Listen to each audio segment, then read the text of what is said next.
سؤال نفسي اعرفه، سؤال نفسي اعرفه، ايه اللي بيحصل في نادي الاسماعيلي؟ ايه يا جماعه؟ ايه يا برنس اللي بيحصل في نادي الاسماعيلي؟ نادي الاسماعيلي حرفيا في مشاكل متواصله.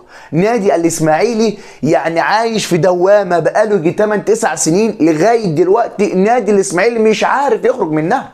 النهارده يا برنس طلع قرار من الفيفا بايقاف القيد بتاع نادي الاسماعيلي لمده 3 فترات، وهو كده اساسا موقوف القيد. انت متخيل؟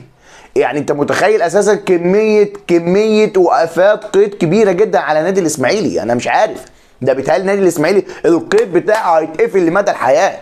حرفيا النادي الاسماعيلي في دوامه كبيره، في دوامه يا جماعه.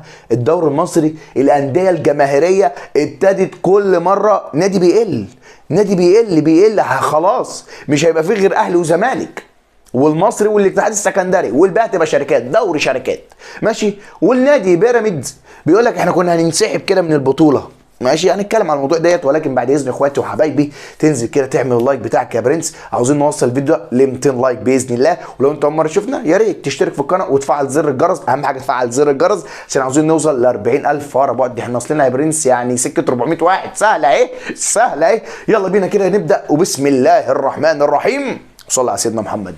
ماشي. القصه بدأت مع نادي الاسماعيلي من فترة كبيرة جدا بسبب مجلس إدارة يجي، مجلس إدارة مشي، مشاكل من هنا، مشاكل مع اللعيبة القدامى هنا، فكله بيحارب في بعضه، كله بيضارب في بعضه، كله شغال عاوز يوقع بعضه. ومين في الآخر اتضر؟ نادي الاسماعيلي وجماهير نادي الاسماعيلي. ده في الآخر هم الحال وصل بيهم إن هم اللي اتضروا. فأنت بتتكلم إن نادي الاسماعيلي في الآخر هو اللي اتضر، ان جمهور نادي الاسماعيلي لغايه دلوقتي الفرقه مش عارفه تفوق. انت بتتكلم ان الفرقه عايشه في دوامه. انت بتتكلم ان جابوا كابتن ايهاب جلال مسك الموسم دوت مع نادي الاسماعيلي عشان يحاول يلم الدنيا شويه، عشان يمشي دنيته مع الفرقه، عشان الفرقه ما عملتش صفقات.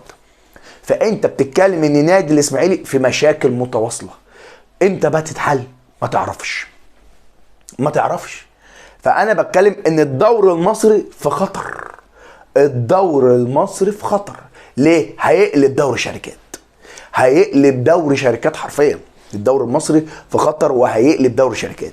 تقعد تركز والناس تحل المشاكل ازاي؟ ما تعرفش. حتى ما فيش ناس من اللعيبه القدام، الناس يعني الناس كلها مش بايديها حاجه. حتى اللعيبه القديمه بتاعت النادي الاسماعيلي مش بايديها حاجه. نادي الاسماعيلي لبس في الحيط خلاص لغايه دلوقتي، وربنا يعني يكون في عون جمهور نادي الاسماعيلي من قصه يا برنس بتاعت قفله القيد ديت. ننقل على الموضوع الثاني وهو مدرب نادي الزمالك. مدرب نادي الزمالك بيقول لك يعني خلال الساعات اللي فاتت ان جروس، طبعا انت عارفه يا برنس جروس اللي جاب الكونفدراليه لنادي الزمالك، والمدرب اللي كان يعني ماشي وعامل نتائج كويسه جدا جدا مع الفريق، ولكن فجاه مشي. ودلوقتي طلع اسمه على الساحه ان هو ممكن يجي يدرب نادي الزمالك. هو مدرب محترم جدا ومدرب فاهم كوره والكلام ده كله ومدرب كبير وكل القصه دي، ولكن انت عشان تجيب مدرب اجنبي لنادي الزمالك فالاولويه لحل ازمه القيد. واحنا اتكلمنا في الموضوع ده امبارح ان نادي الزمالك بيقرب جدا جدا من حل ازمه القيد. فانت عشان تحل مشكلتك، لا عشان تجيب مدرب اجنبي لازم تحل مشكلتك انك تجيب صفقات والكلام ده كله، او تعمل الاثنين، تجيب مدرب بعد كده تحل الصفقات او ازمه الصفقات، عشان المدرب هو اللي يختار اللعيبه اللي هتشارك معاه في المباريات. ده المدرب الاجنبي. ما تجيبش مدرب اجنبي وتقول هم دول والله اللي عندنا مش حالك بيهم بقى، لا. فانت لازم تركز عشان تجيب مدرب. طلع اخبار ان وكيل جروس بينفي الكلام ده وكل القصه دي، ولكن الاداره بتاعت نادي الزمالك الحاليه هي عاوزه تجيب مدرب كان موجود ونتائجه كانت كويسه جدا مع فريق سابقا اللي هو مدرب اجنبي، ان هم مش هيروحوا يجربوا تاني قصه مين؟ الحاج اسوريو، معمل التجارب. معمل التجارب، يعني هم مش هيروحوا يفكروا في قصه اسوريو تاني، لا يا باشا خلاص. فهم عاوزين يشوفوا مدرب كان ماسك الفرقه، كان عارف قصه النادي، عارف قيمه نادي الزمالك وكل الكلام ده. لسه هنشوف في الايام اللي جايه يعني خلاص احنا اصلنا اسبوع باذن الله كده على السنه الجديده يا برنس، وتكون سنه سعيده عليك وعلينا جميعا. فانت بتتكلم ان نادي الزمالك بيقترب خلاص، حل ازمه القيد، مدرب جديد، صفقات جديده، كل الكلام اللطيف دوت. ماشي، دي قصه جروس، وطلع وكيله نفع في الموضوع. ولكن انا بقول لك نادي الزمالك وكابتن حسين لبيب رئيس نادي الزمالك هو متمسك جدا جدا ان هو يجيب مدرب اجنبي. ماشي، ولسه نشوف الايام اللي جايه، وده اول مدرب نط معانا على الساحه. ماشي، ننقل على الموضوع الثاني برضو يخص نادي الزمالك، هو اعتذار محمد صبحي. محمد صبحي يا برنس عاوز يعتذر لاداره نادي الزمالك وجمهور نادي الزمالك زي ما عمل فتوح، وان هو اساسا رافض الرحيل. يعني هم بيتكلموا على قصه الرحيل وتروح بيراميدز والكلام ده كله، هو رفض تماما قصه الرحيل، وهو عاوز يعمل اعتذار زي فتوح ويعتذر والكلام ده كله. الاداره يعني هي رفض التجديد معاه، ورفض ان هو يكمل. كان صبحي قبل كده لما كان في فاركو كان مقدم اداء كويس جدا، وكان عامل مباريات حلوه جدا، ولكن صبحي ساعة ما جه الزمالك دخل في دوامه غريبه جدا، وبقى مش هو ده صبحي اللي نادي الزمالك جابه من فاركو، مش هو ده خالص، مش هو ده. فانت بتتكلم عاوز تعتذر والكلام ده كله. كان في اخبار طالعه من نادي الزمالك ويعني من محبين نادي الزمالك بيقولوا لك ان ناس جوه نادي الزمالك بتقول لك احنا مش هنجدد لصبحي بسبب تراجع مستواه في الفتره الاخيره، وكان مقدم مستوى سيء جدا جدا في المباريات في الفتره الاخيره. فانت بتتكلم ان نادي الزمالك مش هيجدد لصبحي. وقلت لك قبل كده ان البلعوطي دخل على حسابات نادي الزمالك في مركز حراسه المرمى ان هو يدعم بيه الفريق في صفقات يناير اللي جايه. البلعوطي حارس انبي من ضمن الناس اللي محطوطه او الصفقات اللي محطوطه لنادي الزمالك ان هو يجيبها. يبقى كده ايه، هم واخدين قرار لرحيل صبحي. ماشي، ولسه برضه هنشوف القصه في الايام اللي جايه. برضه يا برنس نتكلم بقى على انسحاب بيراميدز. قلت هسيبها في الاخر كده شويه، بس يعني لسه هنقعدين شويه نتكلم فيها. ولو انت ما عملتش لايك، اللايك بتاعك بقى. طلع هاني سعيد اللي هو المدير التنفيذي ولا المدير الاداري في الطموح، بيقول لك احنا كنا بنفكر في الاعتذار عن مباراه الثالث والرابع اللي هي هيلعبوا مع سيراميكا يا برنس. قصه بيقول لك احنا كنا بنفكر في الاعتذار او الانسحاب من البطوله ديت بسبب الاخطاء التحكيميه، بسبب مش عارف ايه، بسبب ايه، ولكن احنا بصينا بشكل عام على ان الكره المصريه بنلعب في دوله الامارات، وعشان جمهورنا. انا هتجنن من جمهورنا دي، وربنا انا هتجنن من جمهورنا يا جدعان. جمهور مين؟ هو ما كانش فيه غير عيلين يا عيني، مش يعني بيتهيألي ما كانش يعرفوا حاجه عن الكوره، لابسين تيشيرت بيراميدز وقاعدين في المدرجات، تحس ولاد حد في الفرقه.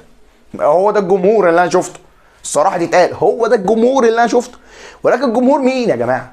رمضان صبحي قال لك جمهور، عبد الله السعيد قال جمهور، هاني السعيد قال جمهور. يا جماعه جمهور مين؟ جمهور مين؟ انا مش فاهمها. هو انتوا اساسا عندكم جمهور في مصر عشان تعملوا جمهور في الامارات؟ انتوا بتقولوا ايه يا جدعان؟ بتقولوا ايه يا جدعان؟ يعني انا مش فاهمها دي، انا مش فاهمها. ماشي، ولكن بيقول لك نعتذر ومش نعتذر ونسحب. ولكن لو جيت بصيت على فرقه بيراميدز، فرقه مش ناقصها حاجه، فرقه مش ناقصها حاجه حرفيا، فرقه عندها كل الامكانيات، فرقه عندها لعيبه على اعلى مستوى من اعلى اللعيبه الموجوده في افريقيا بشكل عام. ماشي، نادي عنده القدره على شراء اي لعيب. ماشي، نادي عنده القدره ان هو يتعاقد مع مدربين تقال جدا ومدربين غاليين جدا. ولكن قلتها لك مرارا وتكرارا، نادي بيراميدز ناقص له حاجه واحده، الدافع. الحاجه اللي هي تخليك تنزل الملعب وتنزل تاكل النجيله عشان تكسب. الفرقه ما عندهاش دي، الفرقه ما عندهاش دي. ماشي، ما عندهاش قصه ان هي تنزل الماتش ان هي تنزل ناكل النجيله عشان نكسب مش عارف ايه، ما عندهمش هم دي. فهي الفرقه في دوامه، الفرقه في دوامه ان الاداره ما بتفكرش في قصه ان هي تقرص ودان اللعيبه شويه، اللي هو تقرصهم ايه؟ بالفلوس. طب خصم مش عارف ايه، لو ما كسبتش خصم، لو خرجت من بطوله ما هم ما عندهمش دافع. فانت كاداره تفكر انك تولد للاعيبه دي دوافع جديده. ما هم ما عندهمش جمهور اللي هو يفضل في ظهرهم على السوشيال ميديا وهنا وفي المدرجات العبوا وعطونا، ما عندهمش كده. فانت كاداره لازم تخلق القصه ديت، ان هو تخلي عند اللعيبه عندها دافع ان هي تكسب، عندها دافع ان هي تجيب بطولات، عندها كل الكلام ده. ماشي، ولكن الفرقه ما عندهاش. وعلامه استفهام يا جماعه، بيراميدز قرب يخرج من دوري ابطال افريقيا. بيراميدز اللي كان اساسا من البدايه قلنا ده يا باشا الفرقه بتاعته السنه دي جامده جدا، ده هيوصل، ده قرب يخرج، ده بنسبه 20% ان هو عنده حظوظ يكمل، ولكن بنسبه 80% خارج بعد ما الماتش خسر هنا في مصر امام سان داونز 1-0. ماشي، فانت بتتكلم في الفرق ضايعه رغم الصفقات رغم كل الكلام ده. ماشي، ننقل بقى الموضوع الاخير اللي معانا هو قصه التحكيم. بكره يا برنس باذن الله عندك اللي هيدير حكم المباراه هو محمد عادل، طبعا كلنا عارفينه وجمهور الاهلي وطبعا متضايق والناس كلها متضايقه بقصه محمد عادل. وعلى الفار محمود عاشور. فانا القصه دي مضايقاني. انا بتمنى من حاجه واحده من التحكيم المصري، ما تقوليش انك اهلاوي والتحكيم ومش التحكيم ونجيب لك تحكيم منين، ولكن كلنا بشكل عام في الكره المصريه سواء اهلي او زمالك كلنا عارفين ان التحكيم المصري فيه مشكله، وان التحكيم المصري علامه استفهام كبيره، والتحكيم المصري ما بيتطورش ما بيتطورش. فانت بتتكلم ان التحكيم ما فيهوش تطوير، الحكام مش مطوره من نفسها. فانت بتتكلم التحكيم لازم يعني يشد شويه. ماشي، ومحمد عادل يعني ليه كام حركه سابقه علامه استفهام، محمود عاشور ليه كوارث. ماشي، ولكن ربنا يسترها، ربنا يسترها علينا باذن الله، والسوبر اهلاوي يا برنس. لو انت وصلت معايا لغايه نهايه الفيديو انزل قول لي في التعليقات ان انا وصلت الى نهايه الفيديو عشان اشكرك، انت حبيبي طبعا قعدت معايا كل ده حبيبي. وما تنساش اللايك بتاعك بقى واشتراكك في القناه وتفعل زر الجرس يا برنس. سلام.